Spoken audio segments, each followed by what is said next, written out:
मध्य प्रदेश में deputy collector हैं NISA Bangre जी, जो लगातार उनके विधानसभा अमला से भोपाल न्याय के लिए पद यात्रा कर रही हैं। 200 किलोमीटर तक की यात्रा लगातार जारी है। नमस्कार दोस्तों, एबीपी न्यूज में आप सभी का स्वागत है। मैं नितिन ठाकुर इस समय मौजूद हूँ नीसा बांगरे जी के साथ, और ये सीएम की विधानसभा में यात्रा पहुंच चुकी है। नीसा जी, आपका एबीपी न्यूज में बहुत बहुत स्वागत है। बहुत बहुत धन्यवाद। नीसा जी, आप डिप्टी कलेक्टर थी और आपने एक संविधान पद छोड़कर आपकी न्याय यात्रा चल रही, क्या पूरा मामला? जैसा कि आप जानते हैं कि 22 जून 2023 को मैंने अपने डिप्टी कलेक्टर के पद से इस्तीफा दिया है। कारण उसका वही था कि मैं अपने मकान के उद्घाटन में जो है सर्वधर्म प्रार्थना हमने रखी थी, और उस प्रार्थना में जो है सरकार ने लिखित में मुझे ये आदेश दिया कि आपको किसी भी स्वरूप में इस कार्यक्रम में उपस्थित होने की अनुमति नहीं दी जाती है। तो जब अपने ही मकान के उद्घाटन में सर्वधर्म प्रार्थना में और भगवान बुद्ध की अस्थियों के दर्शन लाभ से मुझे रोका गया, तो मुझे बहुत इससे दुख हुआ कि जो संवैधानिक अधिकार हर प्रत्येक नागरिक को मिले हैं कि उसको धर्म की स्वतंत्रता, धर्म की उपासना की स्वतंत्रता है, तो फिर मुझे क्यों नहीं दी जा रही है। तो इसीलिए मैंने उसी दिन उस पद से इस्तीफा दिया, और उसके बाद फिर मैंने दोबारा जीएडी को एक पत्र लिखा सितंबर के कि 3 महीने हो चले हैं और मेरा अभी तक इस्तीफा मंजूर नहीं हुआ है।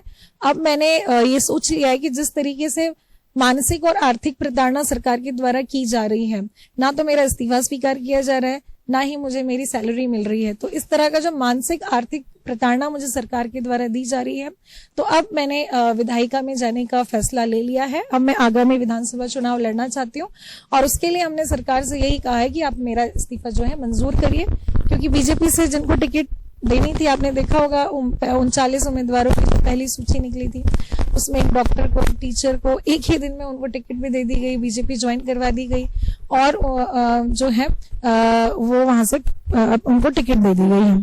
तो अगर उनके साथ ऐसा कर रहे हैं तो फिर मेरे साथ ये अन्याय क्यों?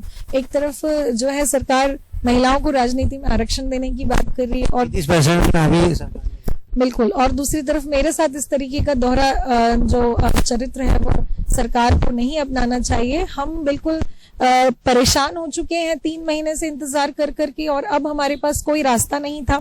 हमने 3 महीने का आवेदन दिया, हमने निवेदन भी किया, उसके बाद मजबूरी में मुझे आमला से जो है भोपाल तक की यात्रा, न्याय यात्रा करनी पड़ रही है। जो अन्याय सरकार जो है मेरे साथ कर रही है, ये सिर्फ मेरे त्याग पत्र का मामला नहीं है, ये महिलाओं के अधिकारों की बात है, ये अनुसूचित जाति वर्ग के अधिकारों की बात है। इस कार्य से जो सरकार अभी कर रही है, जिस तरह की प्रताड़ना दे रही है, उससे पूरा समाज आहत है। अनुसूचित जाति, जनजाति वर्ग, महिलाएं सभी आहत है। हमसे जुड़ रहे हैं मध्य प्रदेश के दूर दूर से लोग जो हैं कह रहे हैं कि आपके साथ अन्याय हो रहा है और आपको जानबूझ के परेशान किया जा रहा है। तो ये एक अन्याय के खिलाफ हमारी यात्रा है कि जिस तरीके से संविधान ने हमें अधिकार दिए हैं, अगर वो हमें नहीं मिल पाएंगे तो फिर हमें जीने का कोई मतलब ही नहीं है। नीसा जी, आप एक सरकारी अधिकारी थे और उस पद को छोड़कर आप राजनीति में जा रही हैं, तो ये निर्णय एकदम अचानक, क्योंकि आपने पहले संविधान, भारत का संविधान की जो बात कर रही हैं, और आप एक डिप्टी कलेक्टर बन गई थी। जैसा अभी मैंने बताया आपको कि मुझे मेरे घर के उद्घाटन में सर्वधर्म प्रार्थना जो हो रही थी, उसमें जाने से मुझे रोका गया। लिखित में मुझे सामान्य प्रशासन विभाग ने पत्र लिखा कि आपको यहाँ जाने की अनुमति नहीं दी जाती है। तो उससे मुझे बहुत दुख हुआ कि पहले क्या राजनीति में आना नहीं चाहती थी क्या आप? नहीं, उसके पहले ऐसे कोई तैयारी नहीं थी। हाँ, ये जरूर है कि लोकतंत्र के जो 4 स्तंभ होते हैं, उसमें एक मजबूत स्तंभ होता है विधायिका का, और जो एग्जीक्यूटिव होते हैं, तो निश्चित तौर पे आगे चल के एक अनुभव प्राप्त करके मैं जाना चाहती, लेकिन ऐसा परिस्थिति मेरे सामने खड़ी हो गई कि अब मैंने ये फैसला ले लिया है, और शिवराज मामा मेरे साथ ये बहुत गलत कर रहे हैं। आज मुझे इधर हम बुधनी में बैठे हैं, हम जैद भी जाएंगे कल, और हम अभी सरकलपुर से माता विजासन जी से जो है प्रार्थना करके आए हैं कि हमारे शिवराज मामा जी, जिनको अभी तक ये दिखाई नहीं दे रहा है कि मुझे किस तरीके से प्रताड़ित किया जा रहा है, तो हम ये प्रार्थना करके आए हैं कि उनको जो है सद्बुद्धि मिले, हमें न्याय दें। आपको इस्तीफा नहीं मिलता तो फिर अगला कदम क्या रहेगा? क्योंकि आप 200 किलोमीटर तक तो पदयात्रा करके यहाँ आ चुकी है उस सीएम की विधानसभा में, फिर यहाँ से भोपाल की ओर जाएंगी। बिल्कुल, यहाँ से हम भोपाल जाएंगे, मुख्यमंत्री निवास हमें जाना है। सिंपल सी बात यह है कि हम लोग बहुत साधारण लोग हैं, हमारे पास कोई बहुत रिसोर्सेज नहीं है, बहुत संघर्ष करके हम यहाँ तक पहुंचे हैं। लेकिन अपने न्याय के लिए, अपने अधिकारों की लड़ाई के लिए जो है हम भोपाल मुख्यमंत्री निवास तक जाना चाहते हैं। हमारे पास निवेदन करने के अलावा और कोई उपाय नहीं है। मैंने हाईकोर्ट में भी पिटीशन डाला है। हाईकोर्ट को भी गुमराह करने का काम मध्य प्रदेश के जो जिम्मेदार अधिकारी हैं वो कर रहे हैं। हाईकोर्ट से कह रहे हैं कि एमपीपीएससी से सहमति लेनी पड़ेगी। तो मेरा ये सवाल है कि जब बीजेपी से किसी को टिकट देनी होती है, वो भी डॉक्टर जैसे अति आवश्यक सेवा को, तब एमपीपीएससी की अनुमति उन्हें एक दिन में मिल जाती है या नहीं ली जाती है। लेकिन मेरे केस में कह रहे हैं कि सहमति लेनी पड़ेगी।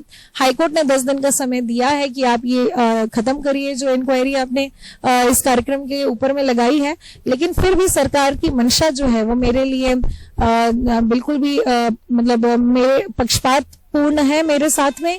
तो हाईकोर्ट को भी गुमराह किया जा रहा है, शासन भी हमें न्याय नहीं दे रही है, तो इसीलिए हमें जो है ये यात्रा निकालनी पड़ी है। तो हम अधिकारी जो है वो आपका सपोर्ट नहीं कर रहे हैं, कुछ वो भी मुझे लगता है कि राजनीतिक कारणों से, इसीलिए हम शिवराज सिंह चौहान जी के जो मुख्यमंत्री निवास है वहां तक जाएंगे और वहां आमरण अनशन पर मैं बैठूंगी कि अगर मुझे मेरे अधिकार नहीं मिल सकते, मुझे मेरा संवैधानिक अधिकार नहीं मिला, धार्मिक स्वतंत्रता का अधिकार नहीं मिला, तो कम से कम चुनाव लड़ने के अधिकार से मुझे रोका ना जाए, मुझे वंचित ना रखा जाए।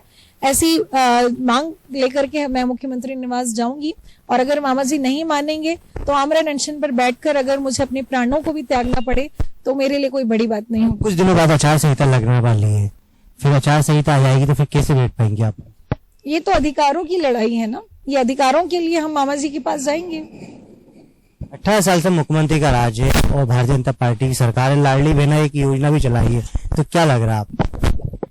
लाडली बहना, मैं तो नहीं हूं उनकी लाडली बहना, जिस तरीके से वो कर रहे हैं मेरे साथ में, तो मुझे तो नहीं लगता कि लाडली बहना का जो उद्देश्य लेकर वो चल रहे हैं तो मध्य प्रदेश की प्रत्येक बहन को वो लाडली समझ रहे हैं। तो ये थे हमारे साथ निशा बांगरे जी, जिन्होंने इस समय माहौल पूरी तरह से राजनीतिक तो बना ही दिया।